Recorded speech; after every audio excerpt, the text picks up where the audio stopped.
Hello and good morning.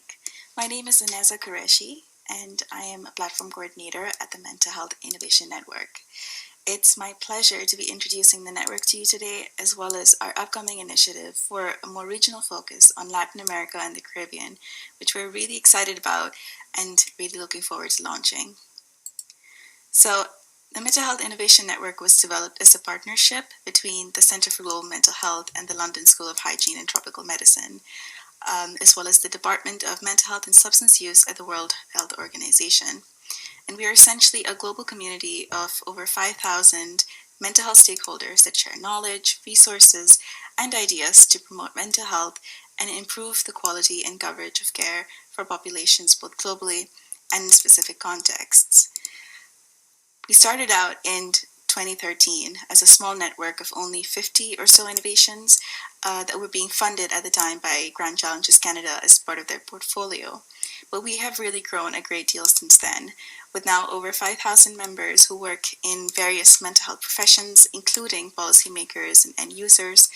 We are also home to 180 mental health innovations, over 300 resources, such as this policy brief that we developed for the United Nations General Assembly side event, Time for Mental Health, and organizations, as well as 3 collaborations, which is a relatively new feature that we have introduced to the network in order to represent communities of practice and comprehensive resources like toolkits.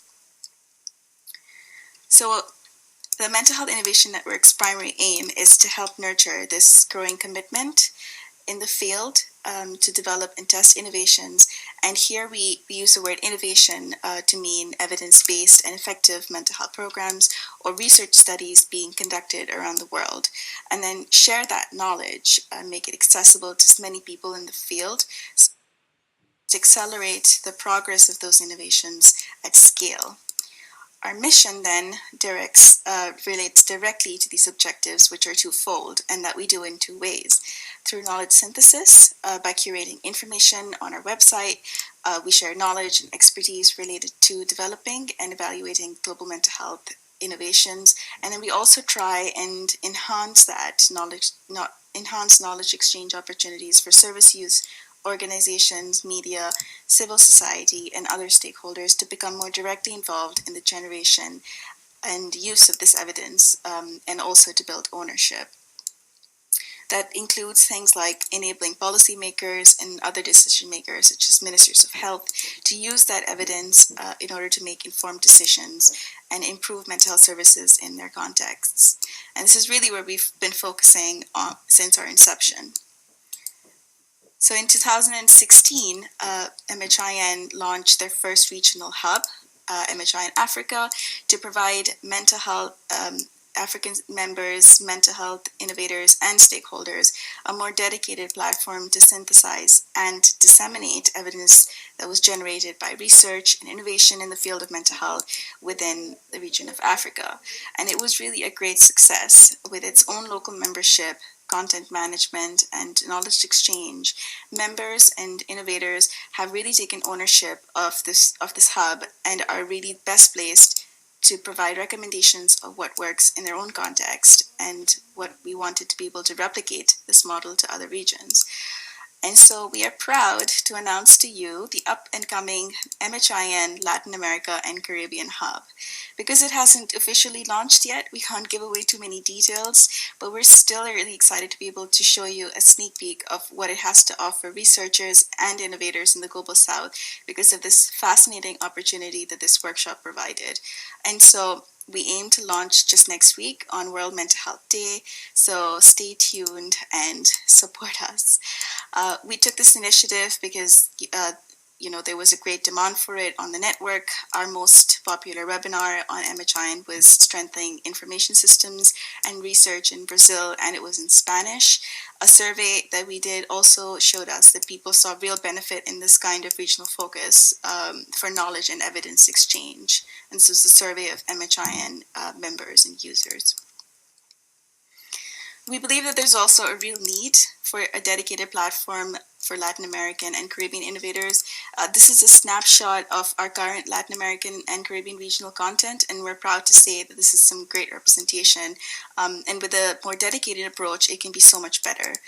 The network has 21 innovations focused on different aspects of mental health promotion, prevention, capacity building, and service delivery in Chile, Peru, Brazil, Colombia, Grenada, Haiti, Jamaica, and Mexico, and many other countries in the region.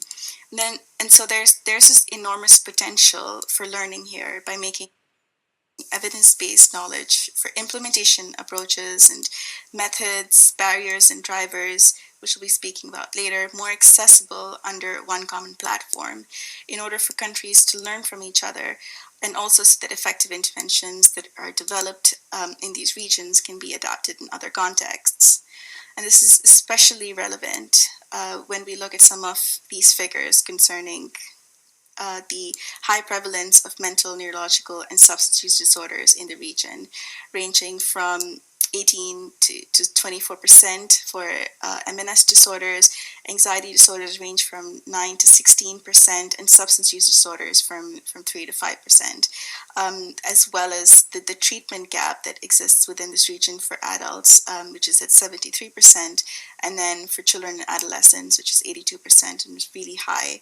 The problem is often compounded by service delivery and mental health care being affected by a lot of the poor and fragmented coordination between different levels of the healthcare system. And then when we also look at some of the self-reported challenges and drivers for these innovations in the region, means that other interventions adapted can learn directly from the experiences of local implementers and integrate components of their program that have been tested for success. For instance, some of the more commonly reported barriers that had to do with lack of investment into the program by government officials, mental health providers, and community members, as well as end users, due to competing priorities like health, housing, and social security, which made it really difficult to address mental health issues specifically. And these barriers were quite linked to a lot of the other contextual issues in the region, as well as the inequitable distribution of mental health resources that implementers really found affected their ability to build this kind of sustainability in their programs.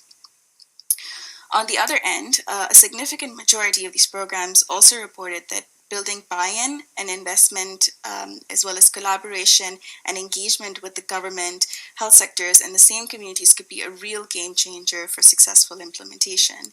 This ranged from commitments to shared knowledge and skills that were learned to existing institutions and organizations, to also using participatory methods in adapting the cultural and ethnographic pathways into the intervention.